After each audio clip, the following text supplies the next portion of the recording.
मान्यवर, ये जो फैसला है उसी एक्ट का हिस्सा है जिस एक्ट को सब चैलेंज करते हैं। मैं उनको बताना चाहता हूं, जब आप 5 अगस्त 2019 के बिल को चैलेंज करते हो, तब आप डिलिमिटेशन कमीशन एक्ट को भी चैलेंज करते हो। ये मत भूलो कि आप इनके रिजर्वेशन के खिलाफ बात करते हो। मैं आज फिर से कहना चाहता हूं, पाक ऑक्यूपाई कश्मीर भारत का है, हमारा है और हमसे कोई नहीं चाहता।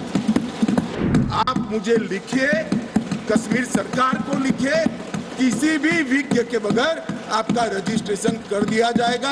आप मतदार भी बनोगे, चुनाव भी लड़ पाओगे और जम्मू कश्मीर के अंदर आप मंत्री बनकर भी जा सकते हो। और मैं आज इस महान सदन के माध्यम से देश भर में बिखरे पड़े कश्मीरी पंडित और अन्य विस्थापितों को कहना चाहता हूं, नरेंद्र मोदी सरकार आपको न्याय देने के लिए कमिटेड है। आप मुझे लिखिए, कश्मीर सरकार को लिखिए, किसी भी विज्ञ के बगैर आपका रजिस्ट्रेशन कर दिया जाएगा।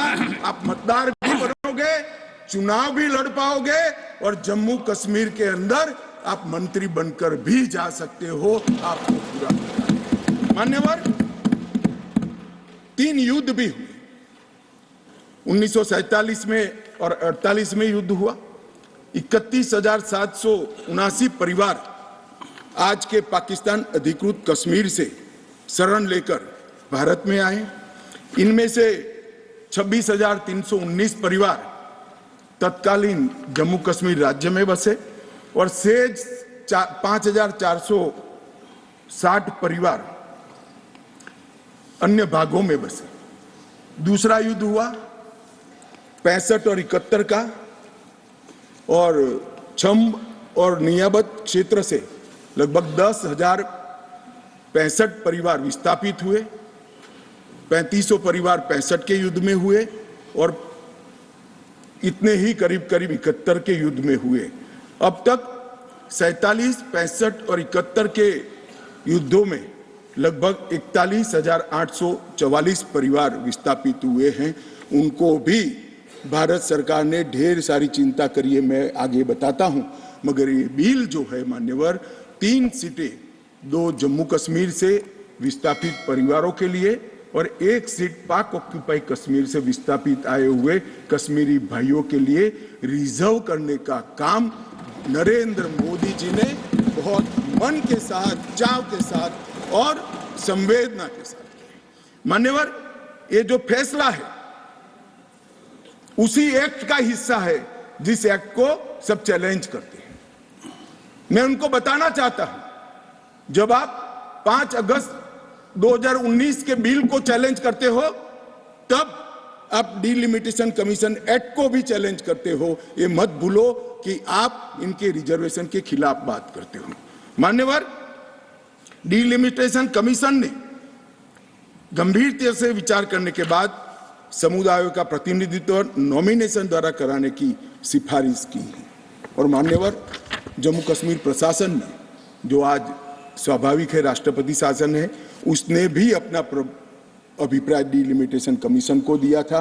भारत सरकार ने के गृह मंत्रालय ने भी दिया था कि इनके प्रति सिंपैथेटिक व्यू लेना चाहिए, इनका प्रतिनिधित्व होना चाहिए। जब वो अपनी जमीन में ही नहीं है तो असेंबली में कैसे चुनकर जा सकते हैं।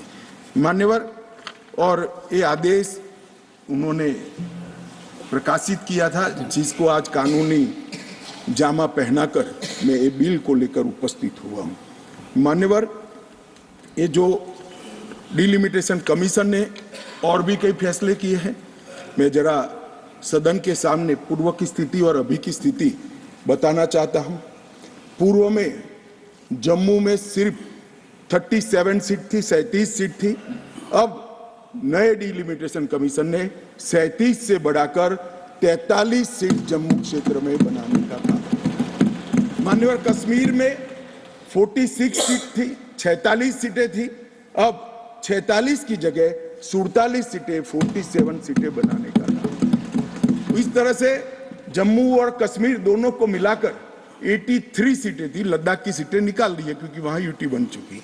83 सीटें थी, उसकी जगह 90 सीटें अब डिलिमिटेशन कमीशन ने करी है, जिसको भारत सरकार ने माना।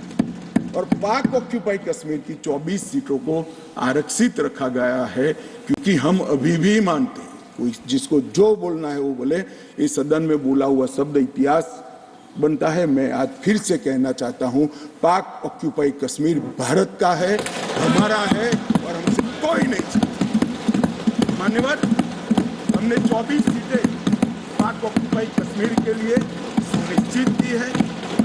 मान्यवर, अब तक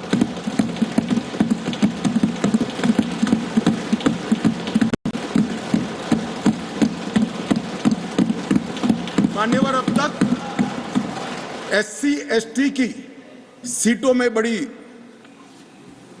विसंगतताएं भी थी, और जो दिग्विजय की कहते थे संवेदनशील अप्रोच होना चाहिए, संवेदनशीलता होनी चाहिए। SC ST के प्रति संवेदना से ही ये निर्णय हुआ है।